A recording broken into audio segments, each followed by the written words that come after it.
ఇక్కడ పార్టీ గుర్తొస్తుంది సార్, అక్కడేమో పోలింగ్ డేట్ సార్. ఇదిగో ఏపీ మైకు సరే ఆ ఉంగరాలేవి చేతికి యాడ్ చేద్దాం సార్. వాడు రైతు కాదు, మనది డీల్ కాదు. నేను చెప్పేది విను.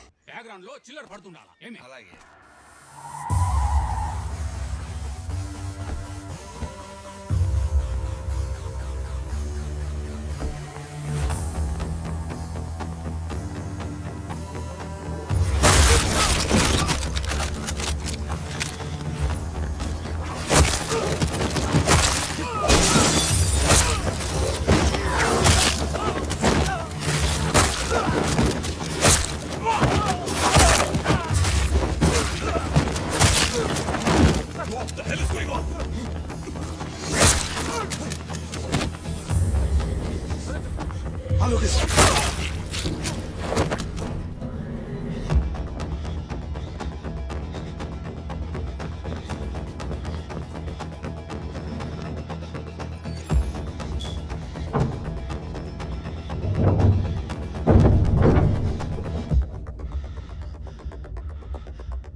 బయట జరిగింది నా పరిచయం.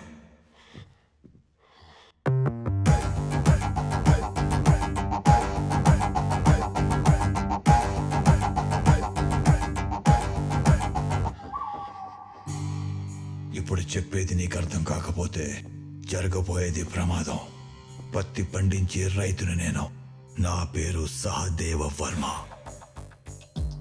పంట పక్కన పెట్టి 10 నిమిషాలు దృష్టి పెడితే నీ పునాదులు కదిలాయి. నేను పేపర్ చూసి లాభ నష్టాలు చెప్పగలను. నువ్వు రైతు కాదు. ఎవరు నువ్వు? విషం మింగుతాను, విశ్వం తిరుగుతాను, ఊపిరి ఆపుతాను, కాపలా అవుతాను. విధ్వంసం నేను, విధ్వంసాన్ని ఆపే వినాశనం నేను.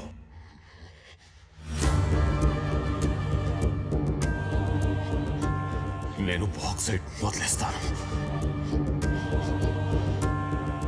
వాడి ట్రాన్సాక్షన్స్ టర్కీ, జర్మనీ, జపాన్ వెళ్తున్నాయి. He's not ordinary. ఆ బాక్సైట్ జోలికి వెళ్ళొద్దు. సార్ కార్యకర్తలకి వాళ్ళ దారి ఖర్చులతో పాటు అలాగే సార్. ఇంకో 3000 కొట్టించు. డబ్బులు ఇస్తే మీరు నువ్వు ఇచ్చే డబ్బులు తర్వాత మామ రే పెంచిలా ఆ మామ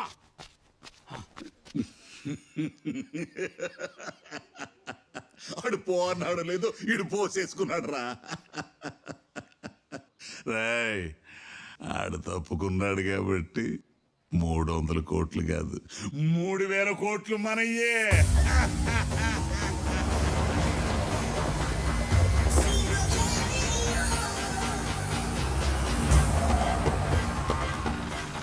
సార్ సార్ సార్ సార్ వద్దు సార్, అది రిమోట్ గేట్ సార్. అతను మనకు ఓపెన్ చేయడు సార్. రేయ్ పిఏ, సార్. చెప్పింది చెప్పి రీలీ మాకు. హైకమాండ్ నేను వస్తే డోర్ తీస్తుంది. ఈడిదీడా ఆ 7 కొండలోడు స్విచ్ నొక్కకుండా గేట్ ఓపెన్ అవదు. రేయ్ నా మొహం చూస్తా ఉండారిందే కూతేయండి. రే ఎమ్మెల్యే వచ్చున్నాడు, గేట్ తెరవండి రా.